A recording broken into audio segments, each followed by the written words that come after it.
Hi, I'm Serena Simmons and welcome to 8 Model Psychology. Today, something a little different. Today, we're going to be looking at the language and phrases that you might be coming across that you're finding unhelpful or just downright annoying on your journey to make changes. Now, before we go any further, a little disclaimer. Today is a very cheeky, albeit controversial look at this topic. As you know, here at APE, we love to learn through being playful and witty and having fun and maybe even being a little sarcastic at times. So without further ado, I'd love to introduce you to someone today who I'm going to be interviewing, and that is Coach Cassie. Hi Coach Cassie, can you tell us a little bit about yourself? Hi, thank you so much for having me. I'm so pleased to be here. And yes, I would love to tell you who I am and introduce myself. My name is Coach Cassie, and that's Cassie with a K, because that's the correct spelling for Cassie here in the States, because we can spell and you can't, racket and theater and leader. We spell those properly. And yeah, I am a life coach. Interesting. So why did you become a life coach? Yeah, I became a life coach after a very long time working in the area of decluttering and organization, because that was really my passion, is what I'm very good at. And I noticed that so many people were asking me how I lived in such an organized home and why I was so organized in my own life. And I thought, Cassie, you can do this. You can help other people live their dreams, live their fantasies, and live a very passionate, authentic life. And so I trained as a life coach, and yeah, that's what I did. Wow, decluttering. Okay, so what kind of training did you do to become a life coach? How did I train? Well, like I said, my background was in decluttering and organization, and I then went into the qualification process, and that was a long process. That was to train. That's what you're asking? To train? I trained over a very, very long weekend. Interesting. So, what can you tell us about the work that you're currently doing? The work I do is really, is fundamental. It is why we are all here on earth, and that is to find your passion. And I am almost to tears when I say that, because I really think that this is why we are here. And my sole purpose in life is to really help people find their own passion, because your passion is where it is at. Your passion will bring you fulfillment, and it will bring you happiness, and it will bring you success. And really finding your passion, and people should feel passionate about finding their passion, because their passion is really what it is all about. And we must all find that passion and be passionate about it. Yeah. So you're helping people find their passion. Tell me more. Sure, I can really dig deep on this one. I mean, when you find your passion, this is all about finding what lights you up. So every day you should feel lit up. And it really is. And here's the thing. This is all about finding your authentic self. Who are you? Who are you when you are being authentic and authentically you, and the magic that happens and the world that opens up when you are just your authentic self?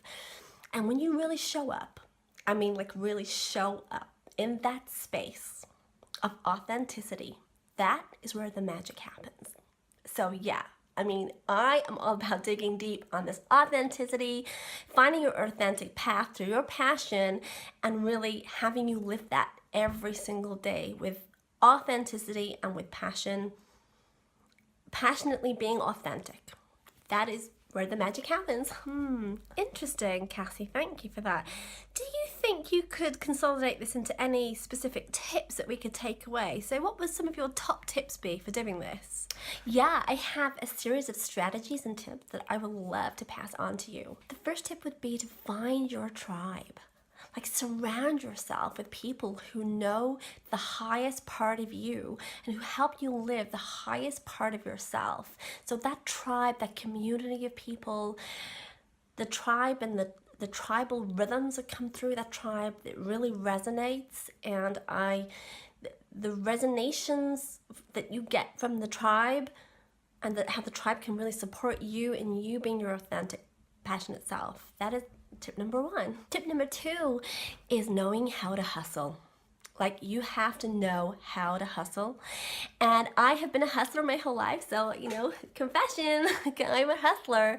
So I am up at 5 a.m. every morning. I go for a run, I come back, I have my oatmeal, and then I really set my intentions for the day in a meditation, and I live and breathe my passionate, authentic self, and I hustle all day. Like, my phone is on flight mode, and I am hustling until 2 in the morning, and then I, again, set my intentions for the next day, and I am up at 5. Like, you have to know how to hustle. If you want this, if you want to move forward, you want to go forward, you have to really find that hustle muscle, so to speak.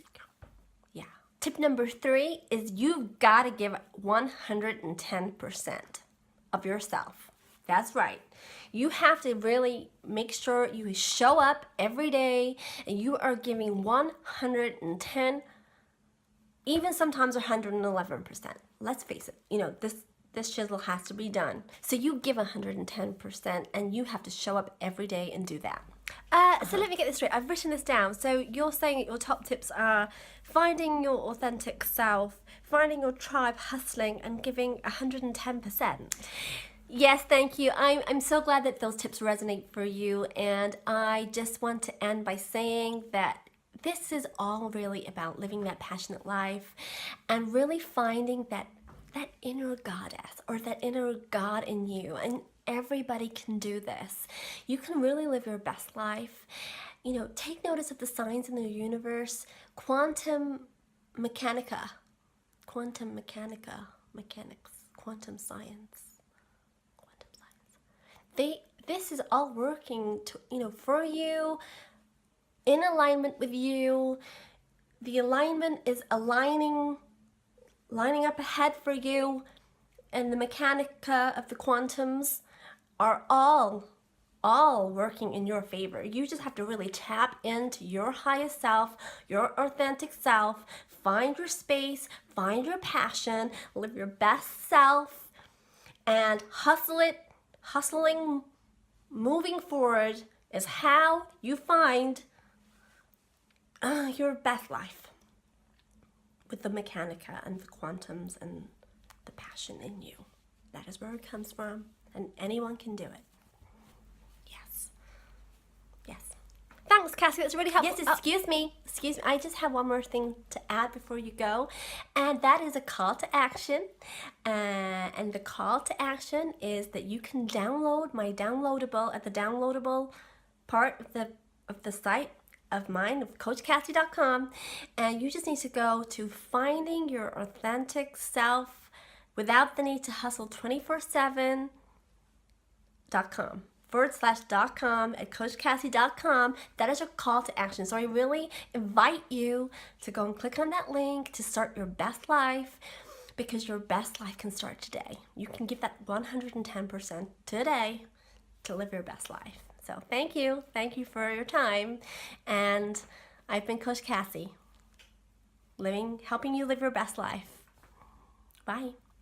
So that was Cassie. Now, I just want to be really clear, that was a really tongue-in-cheek look at some of the stuff that comes up in this arena. I work with people from all walks of life, from CEOs of companies. I've even worked with MPs and corporations and businesses, and just members of the public as well, like you and me. So what I'm saying is, if you've been in this arena for a long time, so you've read a lot of books and you've done a lot of courses, or you're on the internet and you're looking for help and advice about changes that you want to make in your life, then I guarantee that you will have come across some, if not all, of the phrases that I've used today. So I'm talking about words like hustling, which is so overused, being your authentic self, finding your passion, finding your tribe. Does it resonate with you? Are you considering the quantum mechanics, positive thinking, and thinking really, really hard about what you want? Now, I'm not saying that I don't use some of these phrases sometimes, but what I am saying is we have to be mindful and really careful about how we take on board this information and what we make it mean about us and our own individual journey. There is a time and a place to use those words, so it might be that you do feel that you should be hustling at times, but to be bombarded with those messages over and over again, those messages kind of tend to lose their meaning. And it's just an opportunity to step back and ask yourself, do I resonate with this person that's speaking to me? Is this message pertinent to me in my situation? And do I really think it will be helpful in getting me on my path and helping me to achieve what I really want to achieve? Ultimately, only you can answer that question. And I would just encourage you to trust your gut here. If you're not taking to people and you're not taking to their message, then step away from the coach. Trust your gut. And like I say about any coach or any book or any therapist or any source of information, these are all like pairs of shoes. Try them on, and if they don't fit, find another pair that does. I hope you found this video useful, and don't forget, if you like what you've seen this week, which is a little strange, then do click on the link below to subscribe, and that way you get this in your inbox every single week. Bye! Disclaimer, no coaches were harmed in the making of this video.